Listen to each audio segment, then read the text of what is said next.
Hello, Twitch Scrabble viewers. This is Morris Greenberg reporting live with Will Anderson for the 11th round of the Crescent City Cup. Will, how's it going? It's going really well. We've had a number of really fun games so far. This is going to be the first Collins game that the two of us have done. Anyone watching the stream throughout the event will already have seen a bunch of Collins games yesterday afternoon, but for us, this will be a first. So we have a really excellent matchup here between the current leader, Nathan Benedict, and Canadian expert Evan Berofsky, a really strong player. So, as usual, another juicy matchup coming up. Yeah, it should be really exciting. Nathan is 9-1 right now, as you might see at the bottom of your screen. Evan is close behind at 7-3. He'd probably need to win this one to really keep Nathan on his toes, but this is now we're halfway through the tournament, right? So 10 out of 20 games. And I remember when I played this tournament, I think I was 6-4 after the first and went 9.5 to sneak out the win in the second Yeah, which half. is good. I mean, obviously, it's probably a little easier to go 9-1 in the front 10 because now in the back 10, Nathan is going to be playing mostly really, really strong players for the most part who are doing well in the standings, but I would not put it past him to have another excellent second half. As we see, he's drawn QU to start with. I don't think he has any plays, even in Collins, that hit the Q on the double letter score, and he's quickly determined that to be the case. Down goes Equid. Quid, yeah. Evan, and Evan's got a bingo in response. So I have Yeah. no doubt that Evan will figure something out to play relatively quickly. I think of Evan as being really good with his word knowledge, and Nathan as being quite good as well, but maybe Evan has the edge there, whereas Nathan is just really good at um, pre-end game, and I think of him as being pretty astute with board control. So it's a little bit of a contrast in skills, but obviously both players are really sound across the board. Nathan's a player who I've been meaning to look at more of his games. Since I don't play Collins as much, I just haven't studied them as much, but I've heard he's a really interesting player to sort of view. Yeah, I think it's accurate to say that I think he would have a style that's kind of akin to what yours would be if you were a Collins player, where he's definitely a defense-minded player, but not afraid to take risks when warranted. So Evan plays his highest scoring bingo of austere. That looks correct, even with the austerer hook available. That looks like it must be the right choice. It looks pretty solid. I mean, 14 more points than his other bingo options. Probably that's too much to worry about any R hooks for Austerer or any big plays like off of the A. But there's definitely going to be some. There could easily be some high point counterplay though after austere, right? That A is really juicy, that triple letter, and also the triple letter after the E spot. So we'll sort of monitor if those spots really do get taken for a lot of points. But yeah, for now, we'll just sit tight. Already a couple cool suggestions in chat. We've got the idea of playing blows, which is good in Collins only, good in TWL with a D hook, to the lower E of austere. That's going to score a boatload of points. And then the really cool bowl to the left of austere, setting up Bez with a bunch of draws, A being the easiest, and maybe something even huger if you get just the right parallel. But was looks perfectly fine. It scores a ton of points for just a small play, and it leaves maybe the best leave that Nathan can get here with his blank. So, and here comes a very quick rebuttal from Evan. That looks really good. of Heth, Hebrew letter, I believe. That It is scores set. I'll defer on my pronunciations to Morris Greenberg. If there's one thing I know, it's the Hebrew letters. If there's one set of English words I know, it's the Hebrew letters. That's right. And we like all the plays that have been made so far, nice and clean. Nathan draws the other blank to go with his first blank, so he will have a multitude of choices. Are we doing the NOLA word thing or no? I'm thinking if we do it, it can be a final day thing. That way we don't have to like hand it off to any other commentators or something. But obviously there would be a great chance for that in this situation. So boy, he's got a lot to work through here.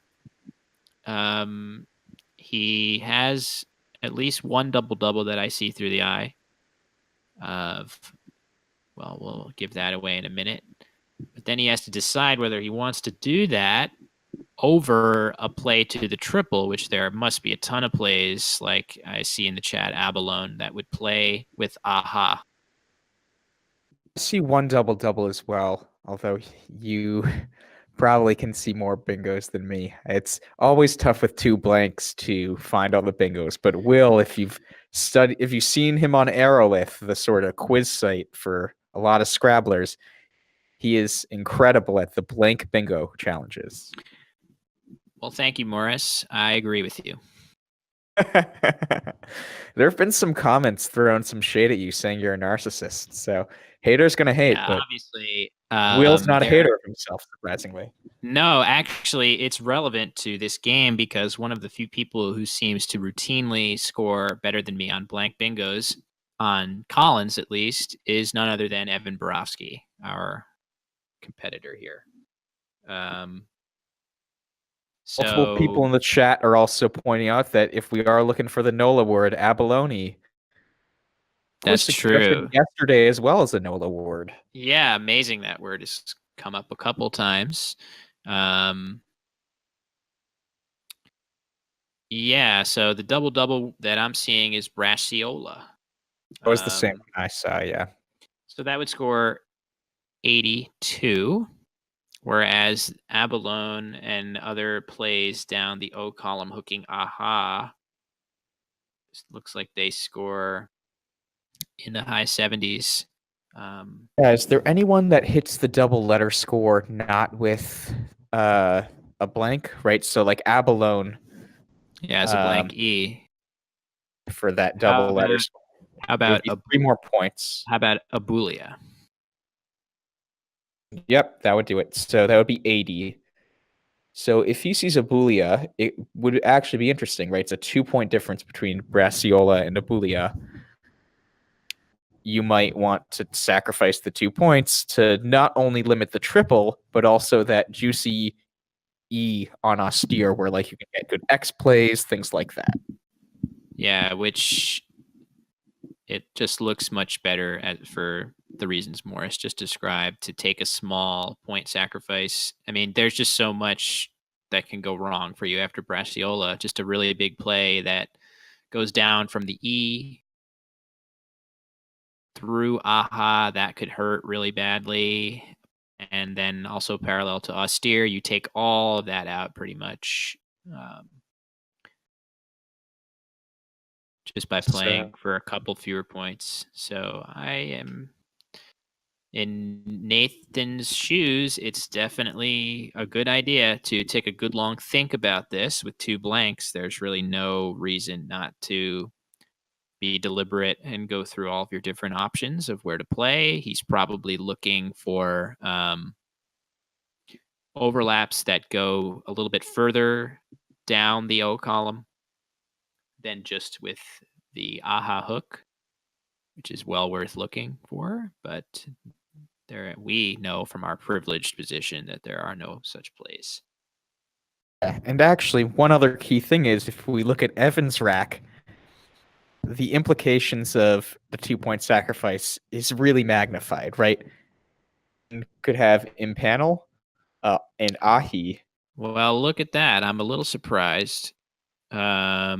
he's taken an extra couple of points, and now Evan is going to A lot more points. really hammer the triple quite hard.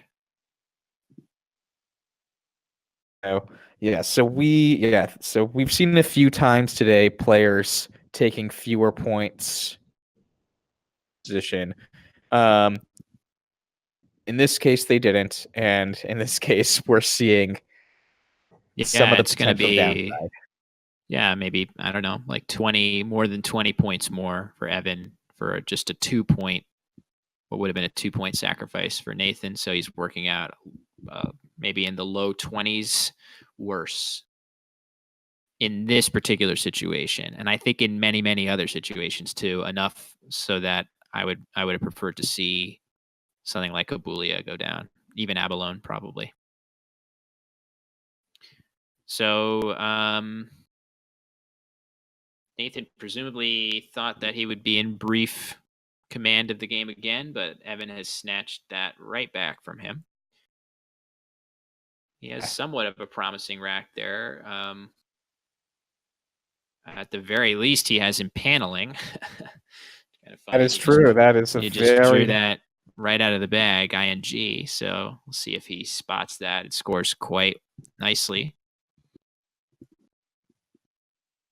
wow. Impaneling would be a ton of points, and it saves Tony the next turn for 30 more in the worst case scenario. So True. Yeah, that Y up with the B of Braciola is a good spot. Evan has drawn a bunch of vowels, but that's okay. He's got a couple spots to score decently. If Nathan does play in paneling, he'll almost surely play up with that B. So interesting. There's a suggestion of the chat for Ony, Ony, setting up the T and buy. That's a play with just huge upside. I don't know my Collins well enough. I need to look up all the hooks for that. I don't think there's a lot. I don't think there are any hooks that would surprise you. Okay, got it. But yeah, so there's Boney, Tony, Pony, Coney. There's a lot there. Yeah, it's all TWL. And let's see, what in the pool could you get hit with? B, C, P, M. Yeah. And 3 T's. So a fair amount. It happens that Evan has no hooks for Oni here. So it would put him in a real bind if Nathan were to play that. So I just don't see at this point why do that. I mean, it's not. There are enough of those tiles, and there's still a lot of game left. The board is fairly open still. Impaneling gets you pretty close in score too. I mean, you're so I think it's one of these things that looks really cool, and like sometimes when I'm feeling like really make flashy moves, that's the kind of flashy move I definitely consider. But I tend to try to avoid this. Strangely enough, I wonder if, doesn't feel like Nathan probably saw impaneling, but maybe he'll think about it. Well, he has a lot of incentive with 2 N's and 2 G's to undouble them. So now impaneling is going to be even better than it was on the previous turn, where Tony is closer to it just as a strong play. Now he really needs to see it, and he has a little time as Evan thinks about what he's going to play, which may be a Freet or something. He could play Zoya.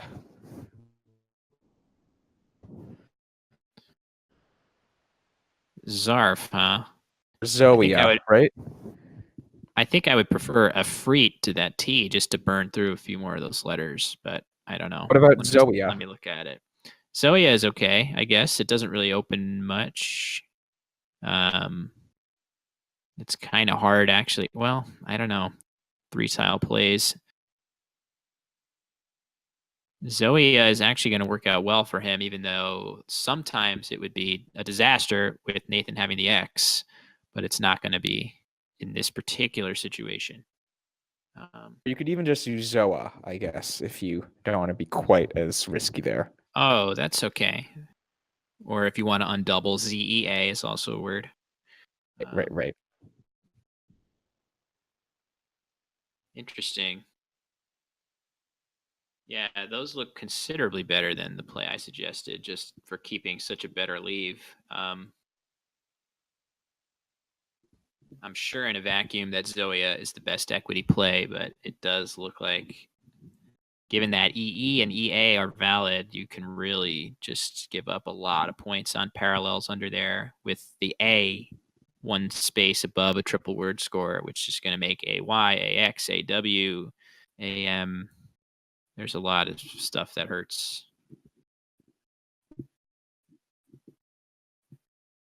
Yeah. It's definitely, it feels like if that area, it feels like Nathan doesn't have nearly as good of options. Yeah, All of a in this sudden. situation, it cripples him terribly.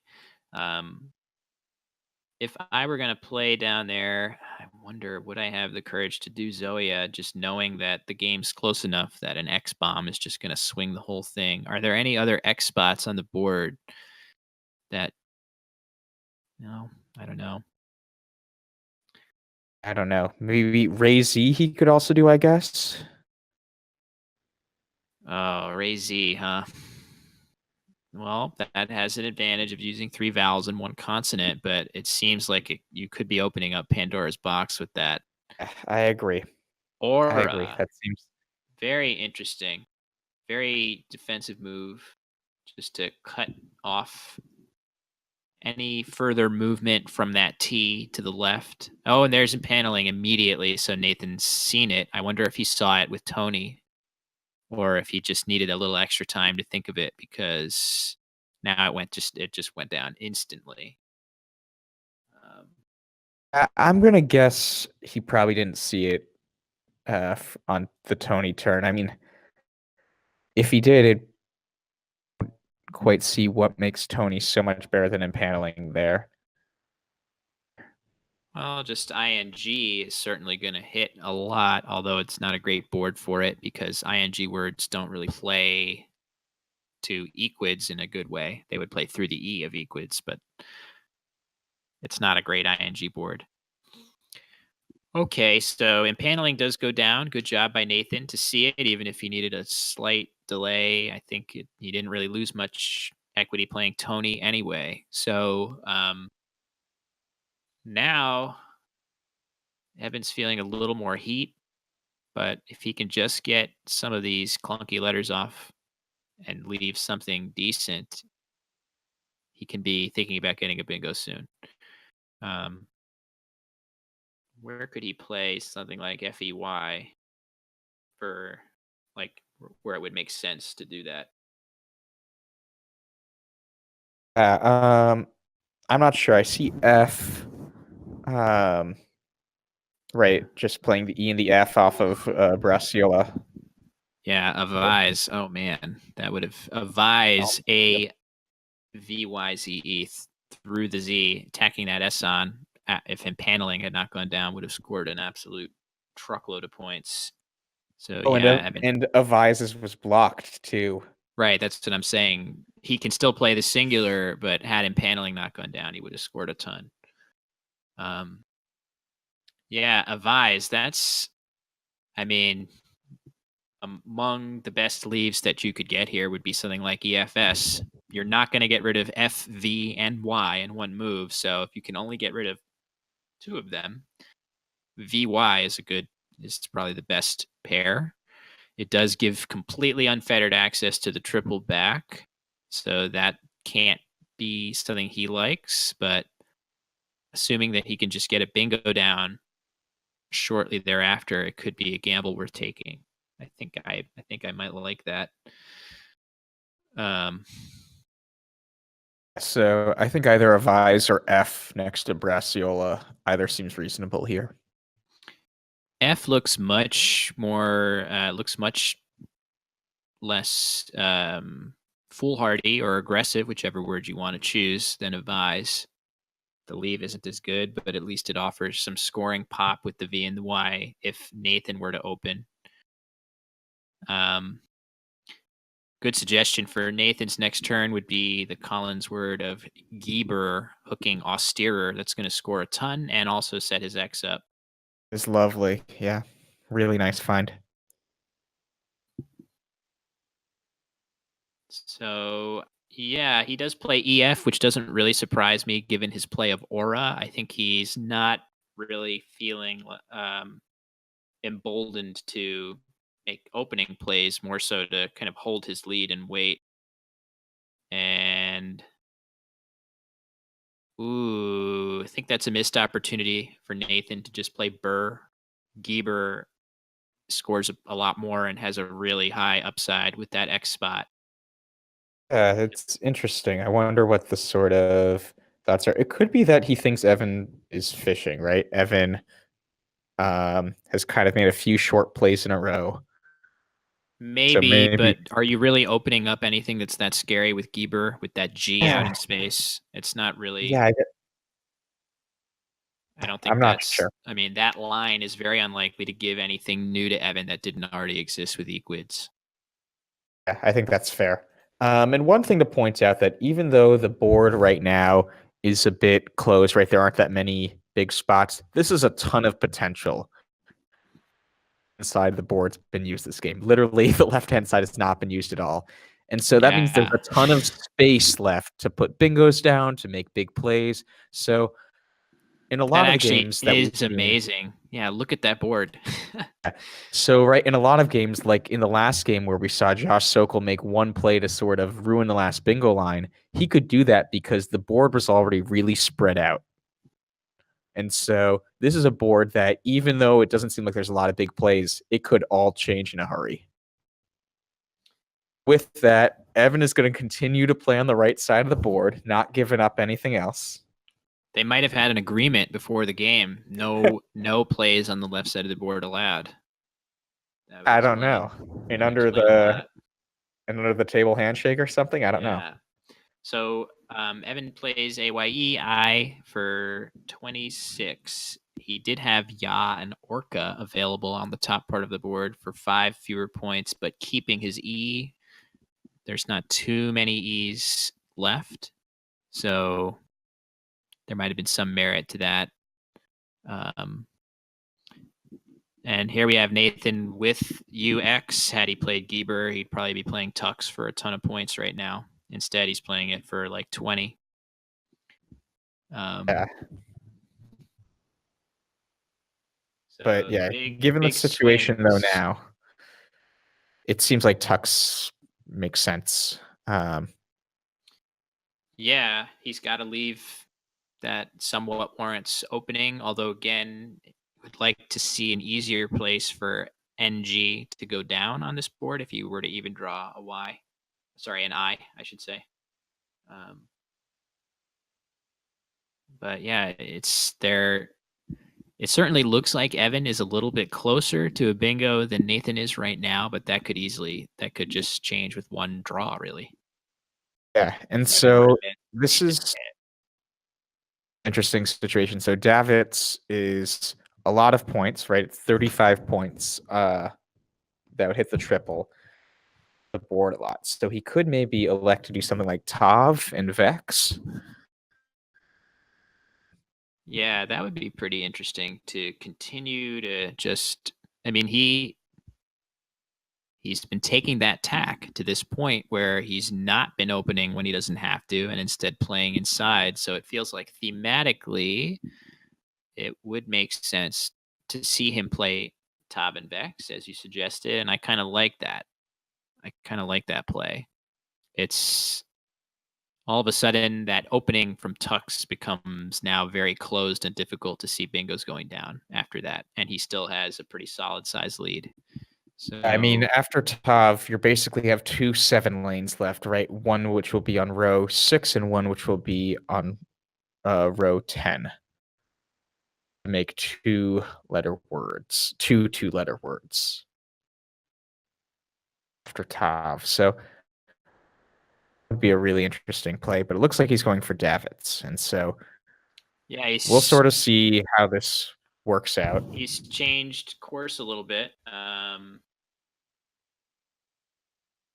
And now there is an eye out in space, which Nathan has to be happy to see with his NG. So I wonder what he'll do. I mean, even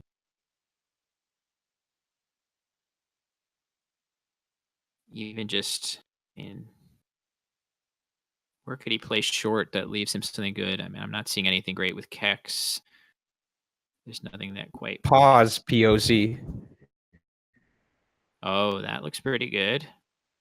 He might need the extra line. That could be an interesting idea. I like that idea of pause right off the bat. Seems pretty good to me. That pokering is not valid in either dictionary. Yeah, poker-ish, I think, is a Colin that I've learned. An individual Colin? That's correct, as I like to say.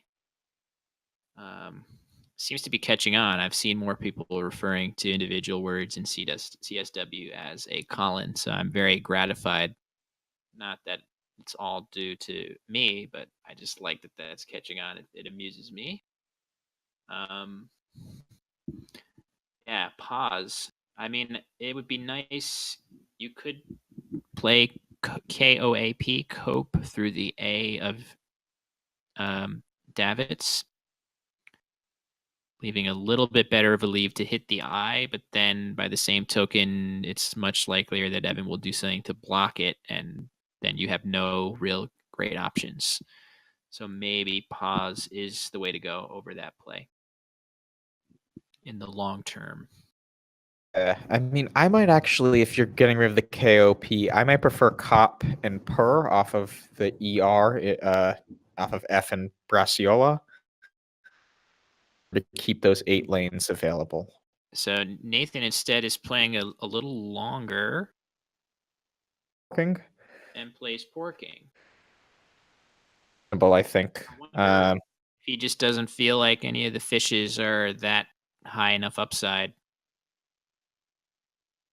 I don't know. I'm interested to try to puzzle that play out, why he would have done that. There's nothing great to draw. There are the 2 S's, but there's no blanks. There are some kind of whammy tiles like the J and the V, although not too many, actually. It looks like a pretty bingo prone pool, so maybe he's got a pretty good chance.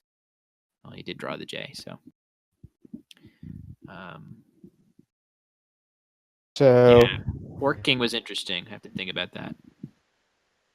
I think it's fairly reasonable, although maybe proking would have made more sense. Valid? I don't know these. No. So yeah, that proking would have prevented the play that just came down, which hits pretty hard actually, 34 points, and doesn't offer much back. So yeah, really tough draw for Nathan after porking. He's probably thinking, damn, why did I use so many points? But sometimes when you draw 6, you get that perfect bingo to the D or something. So I see one Collins only 3 that plays. yeah, he just play it? He played Jizz on the He bottom played there Jizz. for 39. Great score, not so good of a leave. He definitely needs 2 consonants in a big way. Let's see if he gets them. He did get them. Does he have any? No, I don't think even that's enough. So Evan with a natural 7 on his rack. That doesn't look like it plays anywhere. He could play the Collins 5 of Adio, making Joe on the bottom part of the board. There's nothing really scary about putting an A in that spot underneath. And with the pool, I guess the M is the best tile that can hit there. But does he? This is Gloom tough for or him, something. though. Gloom. Let's think about this though, because that definitely scores well. But the D of Davits is far more dangerous than that line down low. So does it make any sense for him to try to find a play up there? I don't think there really is anything To Sokol it? Yeah, but it's scary to Sokol it, as we're saying, to take a extremely low score to block the dangerous line, because then you do open yourself up to potentially being outscored at this score. If Evan only scores in the low single digits or something, like high single digits, then something like Telco and Joe is going to put Nathan relatively even with Evan. Okay, I think we're going to see. Okay, Dido. That looks like a good compromise over Adio, maybe. I don't know. That leaves a lot more bingos available. Yeah, that's a little scarier, isn't it, for allowing bingos? So all of a sudden, right before we saw like very closed board, now we see getting close to the end of the game. There's a few different bingo lines, and it will be somewhat tough to block them all. Yeah, this is going And to. Nathan has room to create more as well. So this is what sometimes happens when you're really cramped up on one part of the board, but you have tons of space on the other side. You're like Davids, going opportunities. You've really, yeah, that play really kind of committed us to a board with bingo opportunities.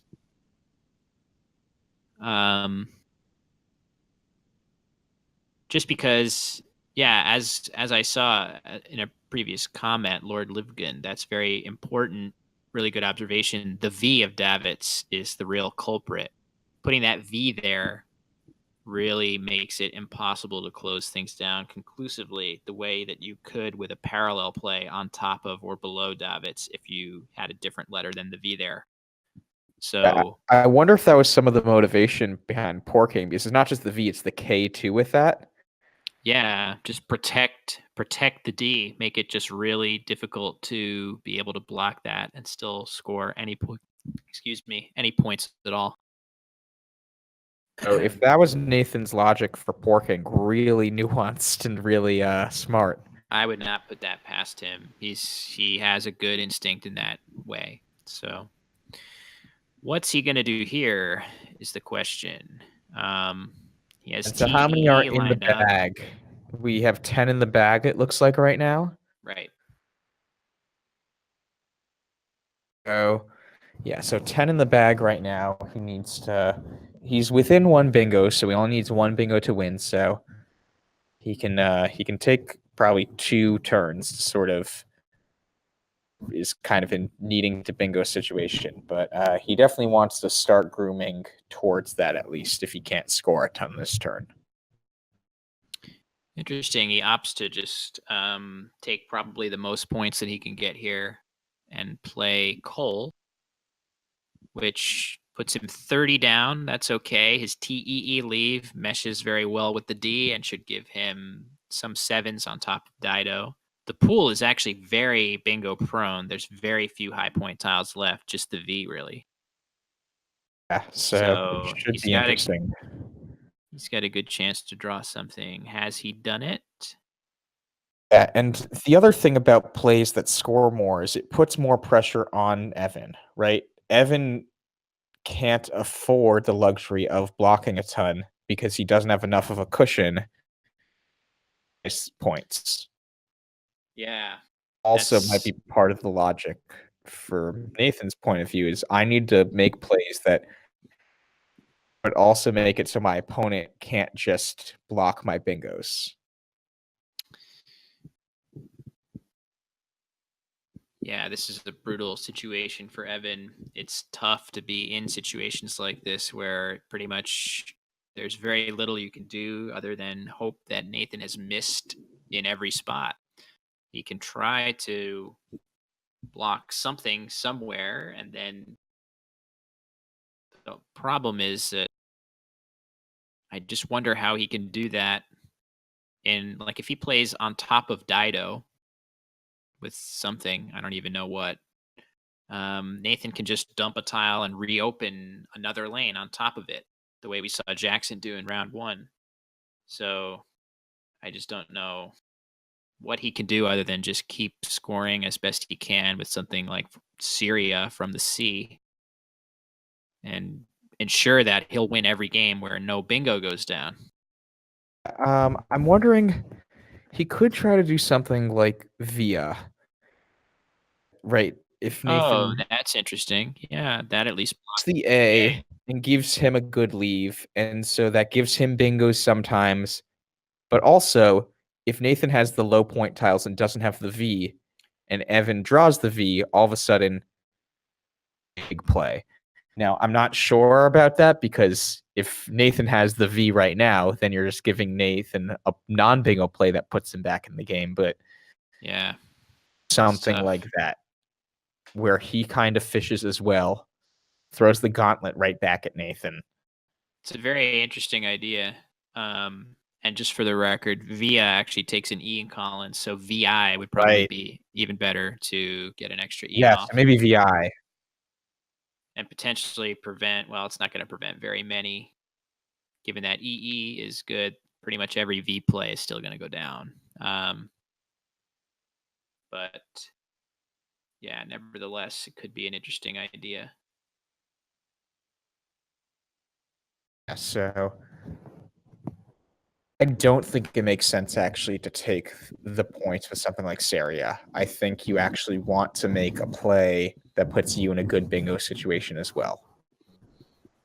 That is. Well, just to point out, Saria leaves EIN, which is not a horrible set of letters. If he were to get an S and some balanced combo of E's, O's, and consonants, he's going to get a lot of bingos himself. So it's not hopeless. But I do agree that the leave after VI keeping the R is just a bit better. And points, grabbing for extra points is not as relevant here because it really is all about stopping bingos or getting one down, not quibbling over small amounts of points. It's in that score range. Yeah, so this feels like an important turn. And Evan has 5.5 minutes left on his clock right now. We'll see how much of it he uses here. Yeah, this is a toughie. These are the sorts that I misplay sometimes. In fact, I'm really not convinced I know. I mean, I do like VI, but I'm not totally against a play up with the C either. So we'll see what Evan opts to do. Yeah, I guess the other thing is we haven't done out all the math, but it could be that Quackle could just figure out, oh, well, most of his bingos are coming from the D and the A and Davit, so why not just make a play? Yeah, let's try to come up with the most blocky play possible to the D or Actually, how about Denarii? DE. Let's look at that. That looks interesting. It empties the bag too. Empties the bag. Blocks a ton. I guess though creates some 8 lanes though. It does, but I feel like it has to block more than it opens, right? Maybe. Okay, here comes VI, which is the play that we were thinking about, and we think this has merit. So we like that idea. It might be that Evan draws the V now or draws a bingo before Nathan does. So there's a lot of upside for Evan here. Let's see what he gets. I think it's a really interesting turn, and I'm not sure what's right at all here. Oh, he's got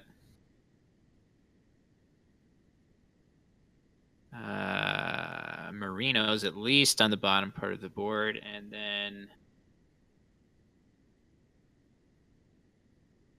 nothing to the D. So is it just Marinos that he has available? I think so, but I don't think Nathan's going to block that. So it could be that. Yeah, Nathan's probably going to feel forced to hope that Evan missed and fish something that bingos in 2 places, both to the D and down on top of Dido, and Evan will just play Marinos. And that should do it, even if Nathan hits something. I don't know. Well, after VA, you have to assume Evan's holding at least 2 of the 3 vowels in the pool. those 3 vowels otherwise. Absolutely true. Yes. So you have to can. assume he has at least IE with that. Great point. So you can do your fishes kind of centering around the consonants that you see. If he had an N, he probably would have played it. Oh, the chat points out Iron Woman almost is available there. Wow. Yeah, maybe Evan will fish his S somewhere and go for that. Just kidding. Just go for the N. But no, I think from Nathan's perspective, keep in mind, well, most of those racks look like they bingo. Something like SON in the bag. The pool is terrifying for Nathan. It's terrifying. If you assume 2 vowels, what is bingoing such a high percentage of the time there that it could be that that Nathan thinks he has to actually block the bottom lane, right? So he gives himself an opportunity or something, but it's a complex situation, and I bet it's the kind of situation that Nigel gets right and very few other people do. Yeah, I agree with that. He just has that. Obviously, we all know his talents, but apart from his word finding, I think really the most superlative talent he has is for getting these pre-end games so amazingly consistent and accurate. I think if it were me, I would probably just play gag and go and hope to hit something and that Evan missed. Exactly, yeah. I mean, with gag and go, you're down by too many points anyways, right? To in the bag, could he get V stuck? Stuck, I guess Ooh, Vex is available. Vex and Vo if he doesn't play. Yeah, so 2. At least 2. Yeah, so Vo after go, I mean. Like if he let's do the math here. So Nathan is right now down 44 points after go,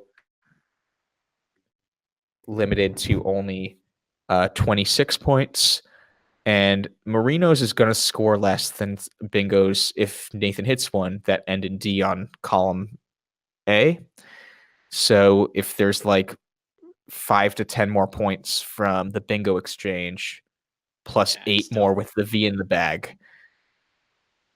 I still don't think that's quite enough. It seems like it's going to be like a 10 to 15 point loss if everything goes right after go. Does Nathan just have to hope Evan doesn't have the bingo? I mean, maybe, but it seems like given the 2 vowels on Evan's rack, including an E most likely, he's bingoing a very high percentage of the time. Ooh, good point. Yeah, maybe he needs the V actually, rather than worrying about getting a stick. He might need the V to be a really, really powerful bingo. It's a good point. If he fishes his T somewhere and draws, I mean, that's unfortunately like if he were to play Tex or something and then draw the V. If he plays Et off of Dido, Nathan's likely to have S bingo. Oh no, set is valid in Collins. Never mind. But something like that, where could he limit bingo, certain kinds of bingos? So if Nathan fishes his T and draws groveled in this exact situation, he will lose by 6, which would be good. But of course, because groveled is going to score 101, but Marinos puts him up by 111.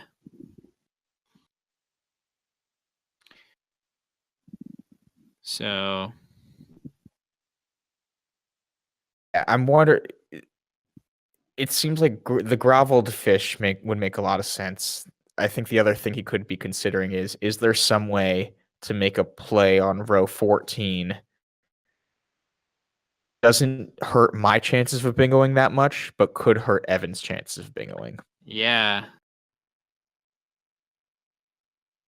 Like it still creates a lane. It keeps a lane on row 13. Just gag. That's so interesting. He's probably going for, I don't know, overlet. I'm not sure what he has to the D with that fish, though. Okay. So Nathan drew Soleret, but it was blocked.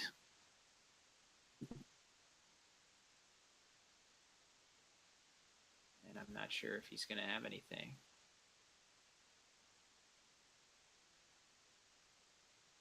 Yeah. Yes, so it looks like Oh, Revolted. Yeah, he's going for Revolted and Overlet. That makes sense. That was the gag fish. two Yeah. options at least. That makes That's sense. good. That's good logic. If he hits it, he's bingoing. So that is a sensible play. I just think, unfortunately, the score was such that after Marinos, there's no hope.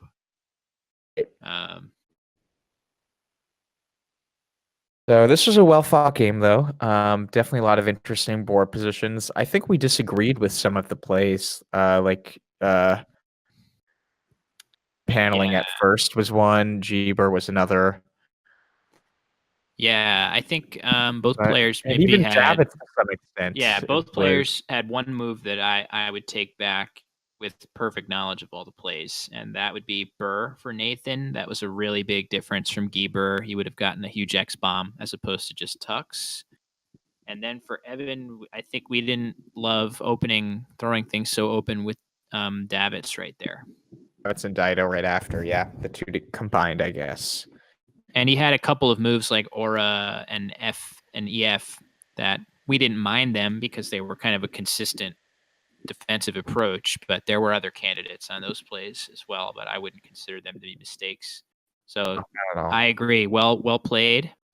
Evan just kind of won his race, which, as we said, it looked like he was going to, even as after tucks, when Nathan had kind of the rack where he played porking, and Evan had the nice rack with the S, but he ended up winning that race. Yeah, Brassiola. It's a good point. That was a pretty big swing of 20 or so points as well. But you know what? Scrabble is really hard to get right. There's a lot of stuff that you have to juggle in every situation. So it's very easy for us sitting here, but it's very difficult to just on your own, on your lonesome, to get all of this stuff without the aid of a full Twitch chat and an able commentator helping you that I have in Morris. I try to help where I can. It helps to have a former North American champion.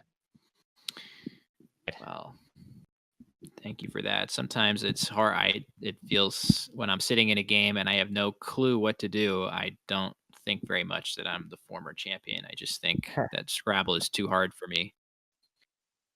Well, as we sort of modestly praise each other, looks like the game just finished 500 to 422. Final score. Nice job to Evan. Really interesting game overall. Nathan's still in good position at 9-2. He hasn't really been slowed down too much. He lost by a little less than 80. That's not so bad. So I suspect we'll be hearing more from Nathan going forward, and probably both of these players, in fact. Yeah, it's been really 3 interesting games. We've had a lot of cool positions to cut our teeth into. And fortunately, we've got one more of the two of us coming up before the players go on lunch break. So, any final thoughts on the game, Morris? I don't think so. We'll catch you in a few. Have a good one, guys.